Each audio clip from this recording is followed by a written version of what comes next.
Hello students, welcome to ABC classes online. I am Soma ma'am. तो पिछले video lecture में हम लोग पिछले टॉपिक में हम लोग पढ़ रहे थे पॉलन ग्रेन्स, यानी कि पॉलन ग्रेन्स बनते कैसे हैं, development of pollen grains, that is microsporogenesis. Microsporogenesis में हम लोगों ने देखा था कैसे microspores, that is the male part of the flower, that is anther, किस तरीके से बनते हैं, उनका स्ट्रक्चर कैसा होता है, इसके बारे में हम लोग पिछले वीडियो लेक्चर में पढ़ चुके हैं।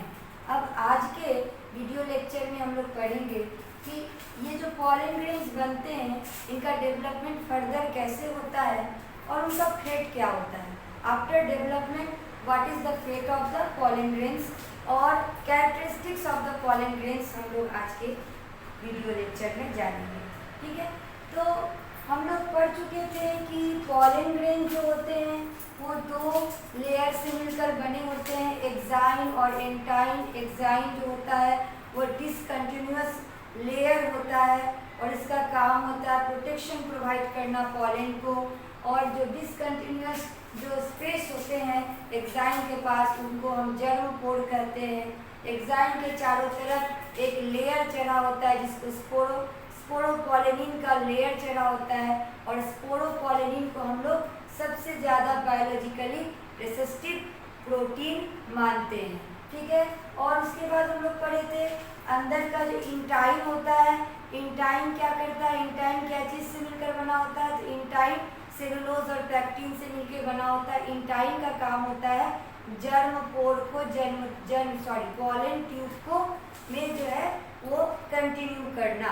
इंटाइन जो है वो पॉलन ट्यूब को जन्म देता है, और इन जर्म पोर का क्या काम है, तो जर्म पोर जो है वो इन्वायरमेंट से ऑक्सीजन, न्यूट्रिशन, इन सबों को लेकर पॉलन को जो है वो प्रोवाइड करते हैं ताकि इनका फर्दर डेवलपमेंट हो सके।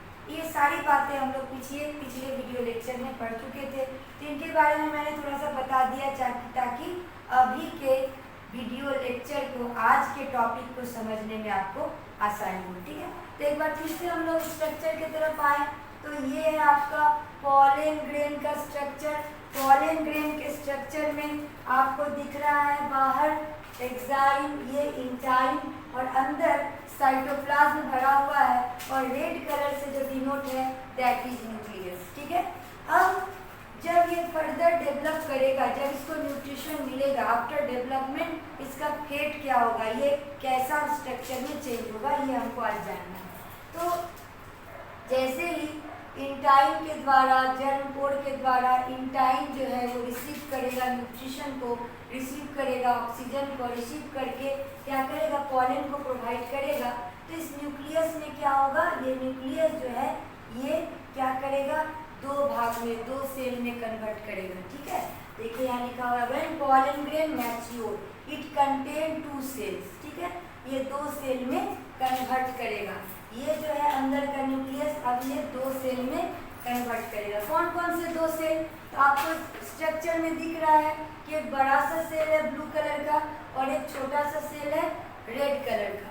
तो जो बड़ा वाला सेल है उसको हम लोग कहेंगे वेजिटेटिव सेल, और जो छोटा वाला सेल है उसको हम लोग कहेंगे जेनरेटिव सेल। फिर से एक बार समझ ले, after getting nutrition the pollen grain undergo the further development and it contain 2 cells.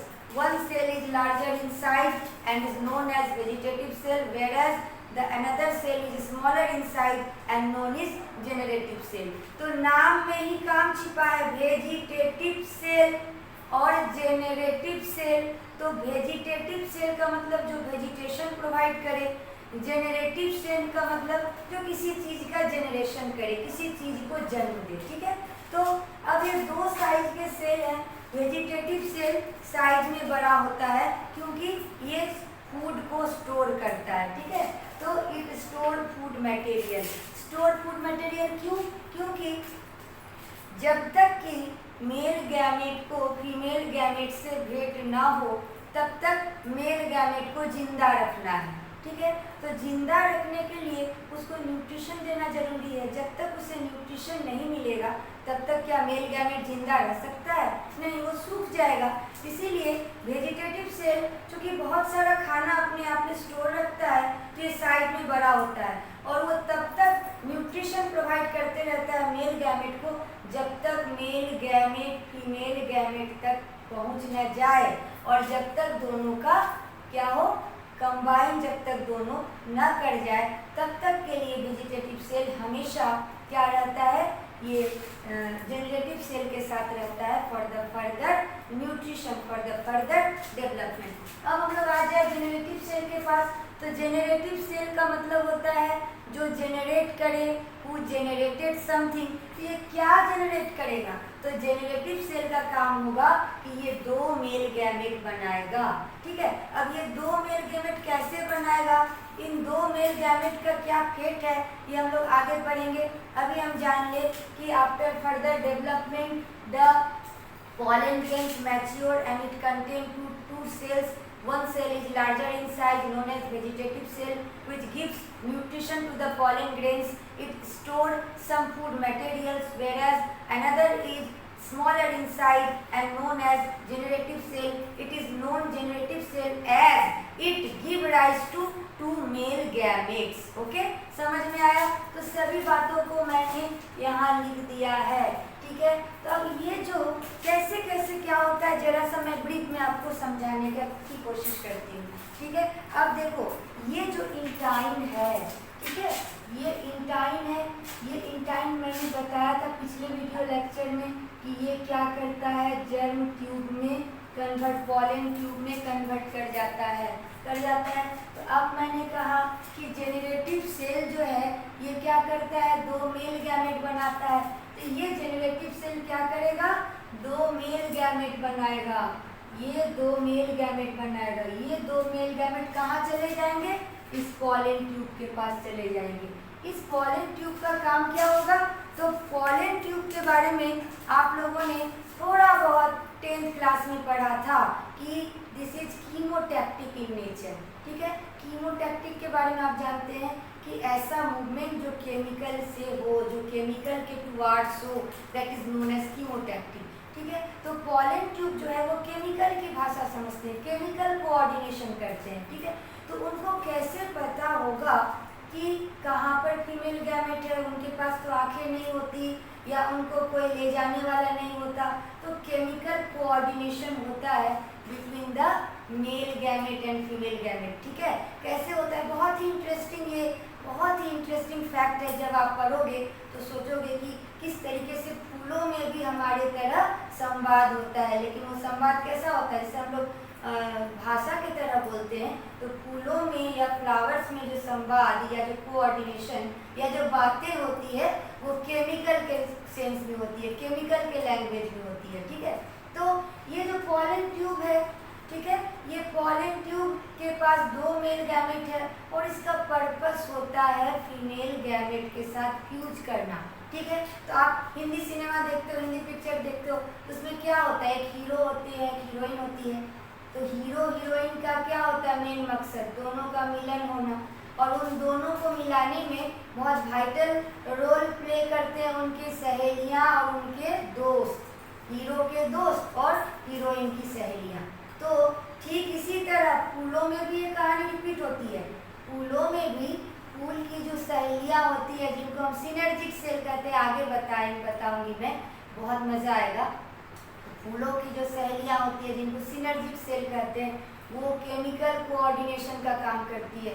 वो बहुत हेवी अमाउंट में केमिकल रिलीज करती है। जैसे कभी अगर हीरो हीरोइन को मिलना होता है तो हीरोइन पार्क के अंदर रहती है और गेट के पास कौन खड़ी रहती है, उसकी सहेली, ताकि कोई उन्हें देख ना पाए। और सहेली क्या करती है, इशारा करती है, इधर आइए, हीरोइन इधर है। Just like that synergic cell जो होती हैं फीमेल गैमेट के पास, वो बहुत सारा केमिकल रिलीज करती है और उस केमिकल को कौन करता है फॉलो, तो यही पॉलन ट्यूब। ठीक है, तो ये पॉलन ट्यूब देखता है कि बहुत हेवी अमाउंट में केमिकल वहाँ से रिलीज होता है, मतलब हमें वहाँ जाना है, उस जगह पर फीमेल गैमेट हमारा वेट कर रही है। तो ये दो ये जो पॉलन ट्यूब है, इसके अंदर जो फीमेल मेल गैमेट है, इसका मोटो होता है जो ओवम का जो गाइनोसियम का जो स्टाइल होता है, स्टाइल से मूव करते हुए आप लोगों ने अच्छे से पढ़ा था कि क्या गाइनोसियम का स्ट्रक्चर होता है। तो देखो ये मैं अलग से भी पढ़ाऊंगी, लेकिन चूंकि यहाँ बात उठी है तो बिना इसको बताए मैं आगे नहीं बढ़ सकती। तो ये आपका गाइनोसियम का स्ट्रक्चर है, ठीक है। यहाँ पर आपका फीमेल गैमेट है, यहाँ पर आपका हीरोइन फीमेल गैमेट है ना। तो मेल गैमेट का काम होता है यहाँ तक पहुँचना। तो कौन सा पाथ फॉलो करता है? ये पाथ फॉलो करता है, स्टाइल वाला पाथ फॉलो करता है। तो यहाँ से बहुत सारा केमिकल क्या होता है, सिनर्जिक सेल्स की सहेलियाँ रिलीज करती है। तो इस केमिकल को देखते हुए मेल गैमेट क्या करता है, यहाँ तक का पाथ फॉलो करता है और यहाँ तक आता है, ठीक है। तो ये तो हो गई पॉलन ट्यूब की बात कि किस तरीके से पॉलन ट्यूब में दो मेल गैमेट बनते हैं, दो मेल न्यूक्लियस बनते हैं और उनका मोटो होता है फीमेल गैमेट के पास पहुंचना। और वो कैसे पहुंचते हैं, ये सारी बातें डिटेल में हम लोग आगे पढ़ेंगे, ठीक है। अब हम लोग इस वीडियो लेक्चर को आगे कंटिन्यू करते हुए हम लोग जानेंगे कैरेक्टरिस्टिक्स ऑफ पॉलन ग्रेन। तो पॉलन ग्रेन का कैरेक्टरिस्टिक्स क्या क्या होता है। तो first character is pollen viability, second character is pollen allergy, third characteristics is pollen products and the fourth is pollen storage. तो फर्स्ट है pollen viability. What do you mean by viability? viability का मतलब होता है life span, मतलब कितने दिनों तक एक पॉलन जिंदा रह सकता है, that is known as its viability. Okay, तो अगर किसी भी पॉलन को हम लोग कितने दिन तक स्टोर रख सकते हैं, मतलब उसकी क्षमता, उसकी जर्मिनेट करने की कैपेबिलिटी कितने दिनों की होगी, that is known as pollen viability, ठीक है। तो पॉलन वायबिलिटी पूछता है राइस का और व्हीट का। तो राइस और व्हीट का पॉलन वायबिलिटी जो होता है ओनली 30 मिनट्स का होता है। अगर इसको 30 मिनट तक बाहर छोड़ दिया जाए तो 30 ही मिनट तक उसको रोकेंगे तो वो जर्मिनेट करेगा, अदरवाइज ये जर्मिनेट नहीं करेगा, ठीक है। रोजेसी फैमिली के पॉलन ग्रेन्स की जो वायबिलिटी होती है वो 2 से 3 साल की होती है। Next is pollen allergy. Pollen allergy से करीब बहुतों बार क्वेश्चन बैंक आपको मैं जब करवाऊंगी 12th का तो आपको बहुतों बार 1 नंबर वाले क्वेश्चन में ये आपको मिलता ही चला जाएगा, पॉलन एलर्जी। पॉलन एलर्जी क्या होता है? तो पॉलन एलर्जी अगर कभी कभी होता क्या है कि पॉलन के संपर्क में आने से बहुत सारे व्यक्तियों के जो रेस्पिरेटरी ट्रैक्ट में जो है वो क्या होता है, इन्फ्लामेशन होता है, यस उससे क्या होता है, इरिटेशन होता है, जैसे स्नीजिंग प्रॉब्लम होती है, छींक आता है, ठीक है, that is known as pollen allergy, ठीक है। इसको हम लोग हे फीवर भी बहुत समय कहते हैं, जिससे कि स्किन में भी रैशेस आ जाते हैं। तो इसका सबसे मेन इम्पॉर्टेंट, इसको स्टार बनाकर रेड से आप लिख लो, ये है पार्थेनियम यानी कैरेट ग्रास। इसको बहुत सारे घुमा कर पूछा गया, कभी कभी पूछता है कैरेट ग्रास का साइंटिफिक नेम क्या होता है, कभी कभी पूछता है पार्थेनियम का कॉमन नेम क्या होता है, कभी कभी पूछता है pollen allergy is caused by, आपको ऑप्शन में दिया रहेगा। तो पार्थेनियम और carrot grass is the important grass which cause pollen allergy. तो ये होता क्या है, ये कैरेट ग्रास जो होता है वो खेतों में बहुत सारे उगाते हैं, तो खासकर इसका कॉन्टामिनेशन होता है व्हीट के साथ, ठीक है। तो कभी कभी खासकर ये जो है साउथ इंडिया में जब बहुत सारे या जहाँ पर भी गेहूं की खेती होती है तो वहाँ पर क्या होता है, गेहूं के फसल के साथ इन कैरेट ग्रास का कॉन्टामिनेशन हो जाता है, पार्थेनियम का कॉन्टामिनेशन हो जाता है। तो अब अगर उस खेत के पास से आप गुजरोगे तो आपको ऑटोमेटिकली क्या होगा, इरिटेशन फील होगा रेस्पिरेटरी ट्रैक्ट में और आपको स्नीजिंग होगी और छींक आने लगेगा, ठीक है। तो that is known as pollen allergy. तो पॉलन एलर्जी का मेन फैक्टर कौन होता है, पार्थेनियम या कैरेट ग्रास, ओके।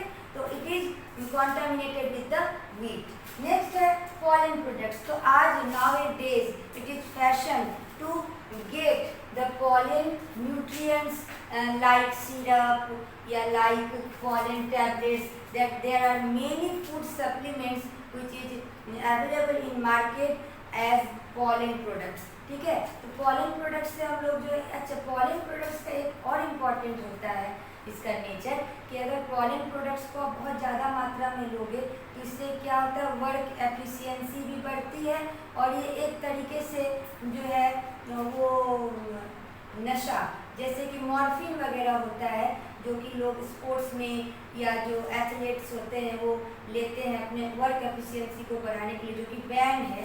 उसी तरीके से अगर पॉलन प्रोडक्ट्स को बहुत ज़्यादा अमाउंट में लिया जाए तो ये भी कभी कभी जो है उस तरीके के इफेक्ट को शो करता है। तो अभी आपको मार्केट में पॉलन सप्लीमेंट्स बहुत तरीके के प्रोडक्ट में आपको मिल जाएंगे, जैसे टैबलेट के रूप में, सिरप के रूप में और एनी अदर फॉर्म। ठीक है, तो that is all about your pollen products. And last one is pollen storage. Pollen को आप किस तरीके से स्टोर कर सकते हो, इसको भी आप स्टार बनाकर और रेड से लिखोगे। मैं जो भी करती हूँ आपको वीडियो लेक्चर में स्टार बनाकर लिखने, उसको आप बहुत अच्छे से दिमाग में रखेंगे। तो ये है लिक्विड नाइट्रोजन के अंदर अगर पॉलन को हम स्टोर करेंगे at the temperature -146 degree centigrade, तो पॉलन जो है बहुत दिनों तक जो है स्टोर किए जा सकते हैं। तो this is all about your male gamete. ठीक है, माइक्रोस्पोर्स तो यानी कि पॉलन ग्रेन्स। तो पॉलन ग्रेन्स का जन्म कैसे होता है, पॉलन ग्रेन्स जन्म के बाद वो किस तरीके के रूप में आते हैं, उनका फेट क्या होता है, उनका नेचर क्या होता है, क्या क्या कैरेक्टरिस्टिक्स उसके होते हैं, उसको हम लोग कैसे स्टोर कर सकते हैं, सारी बातें हम लोग आज जानेंगे। आज आपका लास्ट माइक्रोस्पोरोजेनेसिस का लास्ट वीडियो लेक्चर हुआ। तो 1, 2, 3 शायद ये थर्ड लेक्चर है माइक्रोस्पोरोजेनेसिस का, तो इनको आप लोग एक साथ कंटिन्यू करेंगे। लेकिन उसके पहले NCERT का एक सवाल जो आपको बताना है। ठीक है, और सवाल पहले लिखो, क्वेश्चन लिखो, NCERT का एक question.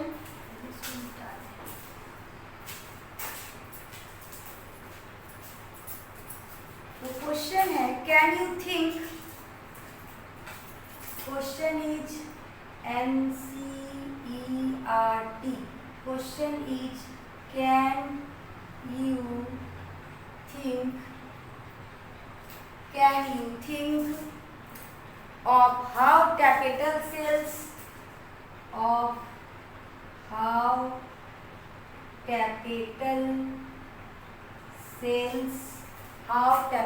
cells could become binucleate,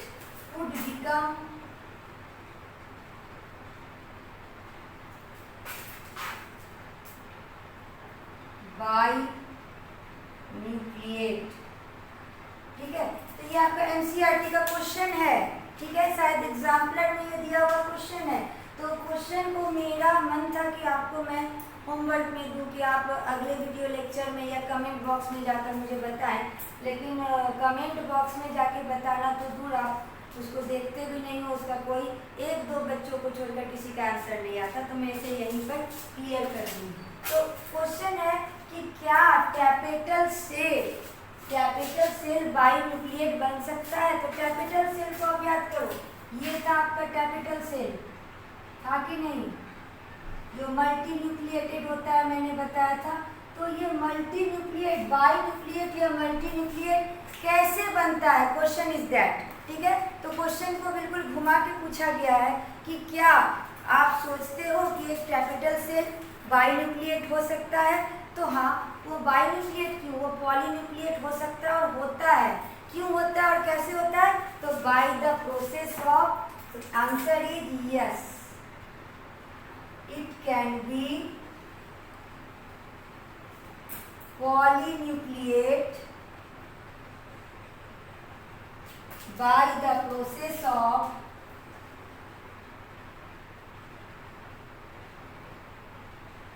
endomitosis। Clear, एंडोमाइटोसिस, एंडोमाइटोसिस का मतलब ऐसा माइटोसिस जो सेल के अंदर ही होगा, that is known as endomitosis. इसको अच्छे से समझिए, जैसे ये कैपिटल सेल है, एक सेल था, एक न्यूक्लियस था, इससे 2 बनेगा, फिर इससे 2 बनेगा, फिर इसका माइटोटिक डिवीजन होगा 2 बनेगा। इस तरीके से पूरा का पूरा सेल माइटोसिस के द्वारा न्यूक्लियस से भर जाएगा। इसका नाम एंडो क्यों पड़ा? क्योंकि ये सेल के अंदर ही हो रहा है, so it is known as endomitosis. ठीक है, तो ये आपका एनसीईआरटी का क्वेश्चन था जिसको मैंने अब क्लियर करवाया।